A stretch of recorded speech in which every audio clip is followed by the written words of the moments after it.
Warning: the following video contains spoilers from AMC's The Walking Dead.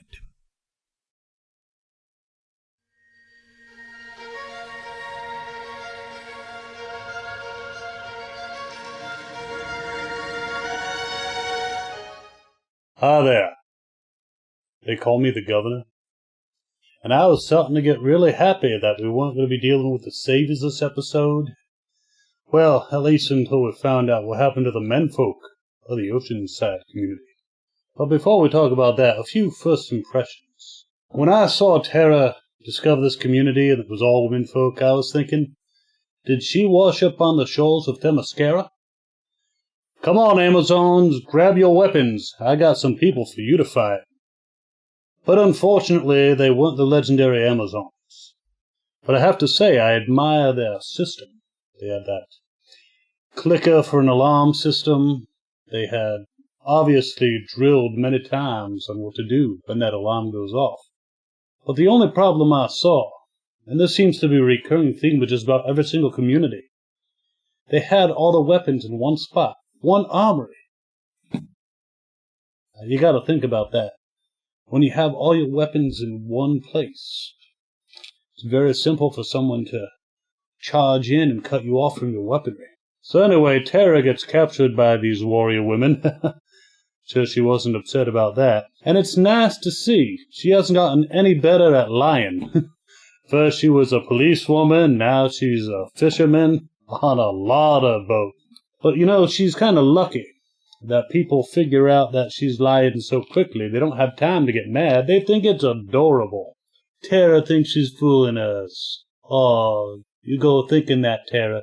Of course, then they do that flashback thing. You know, first they show Tara on the beach, and they show her with Heath, you know, discussing the whole scavenging situation. For a moment, I thought I was watching Arrow. But they went back and forth to show how she ended up there. And when they were discussing the whole scavenging situation, Heath seemed to be losing hope, not just about scavenging, but life in general. Tara was there to boost him up. And then, of course, with all those really creepy sand biters, well, for a moment, we thought Heath pulled a Nicholas on Tara. But no, he just moved to find some higher ground and help her out a bit before she took her little plunge. Before I go on, I have to wonder about their scavenging strategy. I know they can't exactly Google, but you would think they would go into some houses and maybe find this ancient technology called a phone book. Maybe look up some warehouse districts, look in that area. You know, maybe some wholesale clubs or grocery stores, convenience stores. You know, I realize they would have been hit first by a lot of the scavengers, but there should have been something left. But no, who scavenges on a bridge? Really? But I digress. So Oceanside is definitely an interesting community, with a great source of food, though I imagine it gets a little monotonous with the fish, and, of course, fish. And they have some very strict rules. Which I can appreciate the need for discipline and strict rules, but that little psycho Rachel, she seems to take quite a lot of joy fulfilling certain unpleasant rules, like killing people. You know, much as it was a tragedy that my daughter Penny died, and then died, well, it might have been a blessing in disguise. Keep her from turning into a real monster. I mean, look at Lizzie. Lizzie became all obsessed with the biters, and she killed her little sister to turn her into one. Now we got little Sam. He was so out of it that they're trying to sneak through a bunch of biters, and he's calling for his mommy.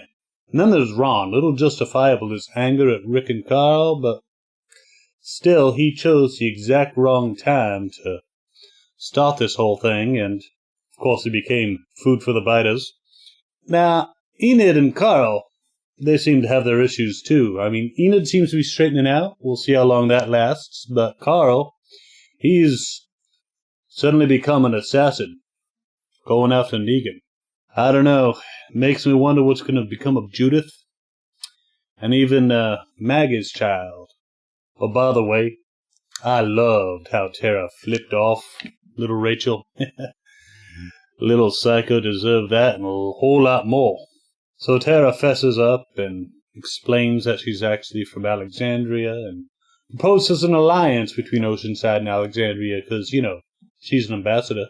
And I guess there are some people who are a bit better at lying than Tara, like everybody. So she actually believes them that they're going to take her back to the bridge with these couple armed escorts. Though even eventually she figures out, nah, too good to be true.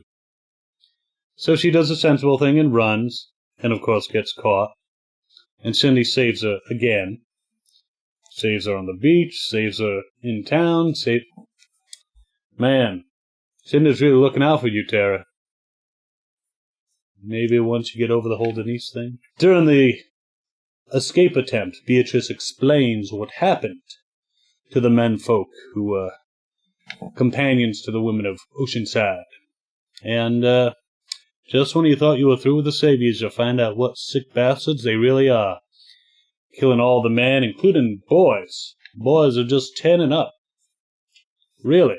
Tara also gets clued in on how extensive the saviors' organization is, so she might realize a little bit the trouble her community's in. But Cindy saves her, helps her get out of there, makes her swear not to tell anyone about the community, and manages to help her get across that bridge, which there were a couple scary moments. She's a good shot, though every time she did a good shot, Tara's looking back like, oh, thanks for that one. Come on, just move it, woman. Heath's fate is unknown at this point, though we do know that Tara gets back to Alexandria, and it wasn't a happy homecoming. I mean, she seems numb, but can you really blame her? Denise, Glenn, Abraham, all gone. But at least she doesn't break a promise, and she doesn't tell Rosita about the armory over in Oceanside. Good for you, Tara. Good for you. So this episode was an interesting focus on Tara and what happened to her. And I know there are some folks who are like, we don't like this, focusing on one character episodes. It's boring. I think it was good to introduce a new community. But the one thing at the end, this episode didn't bring us any hope. Just more misery. These are dark days for the Alexandria community and Rick and his crew. And most people are going to become very depressed if they don't switch things around. Unless you're me, because then, you'd find Rick's predicament hilarious. But even I'm starting to get a little sick of the downer thing. If they don't come up with some positive action and they just keep crushing the spirits of Rick and his crew, I think they're going to start crushing the spirits of some of the audience. People might drift away if something doesn't start going right. Anyway, next week it looks like Negan's back and he's making this big old speech about how the saviors are bringing back civilization. Well, unless you're liking the saviors to the IRS, Negan's starting to really get on my nerves, and you know it's bad when I'm rooting for Rick to kick his ass. Anyways, that's all for this week. See you next time. Governor, out. Thank you so much for watching this video. Here's a couple more I think you might enjoy. And don't forget to subscribe.